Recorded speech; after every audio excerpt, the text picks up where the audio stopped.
नमस्कार. आनंदाची गुरुकिल्ली या चॅनल मध्ये तुम्हा सर्वांचे खूप खूप स्वागत. आपण आपली तुलना इतरांबरोबर करतो आणि दुःखी होतो.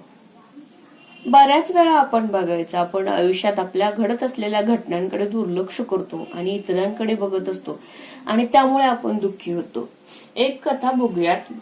एक भिक्षुकाच्या दर्शनाला सकाळपासून रात्रीपर्यंत लोकांची गर्दी उसळत असे. अनेक जण त्याच्या पायाशी शरण येत होते, तर काही जण त्याची पूजा करत होते. त्याच वेळी त्या ठिकाणी सैन्यातील एक अधिकारी होता आणि त्याला ते बघून खूपच दुःख झाले.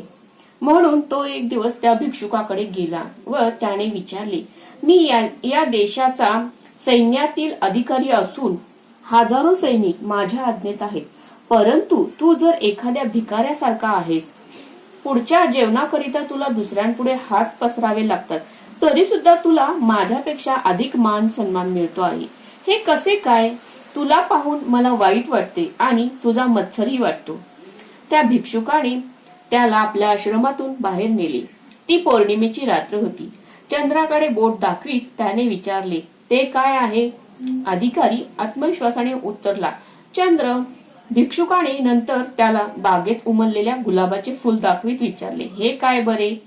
आणि अधिकारी म्हणाला, गुलाब. हे गुलाबाचे फुल त्या चंद्राशी स्वतःची तुलना करीत कधी असे म्हणते का? अरे रे, मी तुझ्यासारखा गोरा पण नाही आणि तुझ्यासारखा मी प्रकाशमानही नाही. किंवा चंद्र गुलाबाला पाहून म्हणतो का, मला तुझ्यासारखे अनेक रंग का नाही, सुगंध का नाही? गुलाबाचे सौंदर्य वेगळे, तर चंद्राची शीतलता आणि सौम्यता वेगळी. भिक्षूचे बोलणे पूर्ण होण्याआधीच अधिकाऱ्याला सत्य उमगले. पाणावलेल्या नेत्रांनी त्याने भिक्षुकाची क्षमा मागितली आणि शांतपणे निघून गेला. त्याला उमगले होते की आपल्यातील प्रत्येक जण हा आपल्या परीने अद्वितीय व अनोखाच असतो. आपल्या अनोख्या अस्तित्वातच आपण सुख मानले पाहिजे. तुलनेमुळे काही लोक किती दुःखी होऊ शकतात हे दर्शवणारी आणखीन एक कथा आपण पाहूया. मार्ग हरवलेला एक कुत्रा जंगलात शिरला. त्या दिवशी सूर्य प्रखरतेने तळपत होता आणि उष्णताही फार होती. पाणी शोधण्याच्या प्रयासात तो कुत्रा सर्वत्र भटकला. आश्चर्य म्हणजे पाण्याने भरलेले एक तळे त्याच्या नजरेस पडले. थकलेल्या तहानलेल्या त्या कुत्र्याने पाण्याकडे धाव घेतली.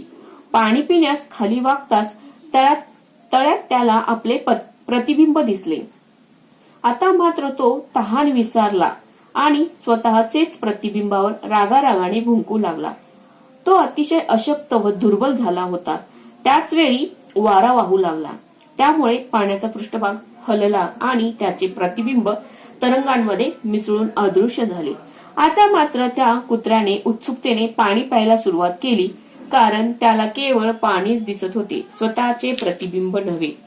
आपली तहान भागवण्यापासून त्या कुत्र्याला कोणी बरे परावृत्त केले?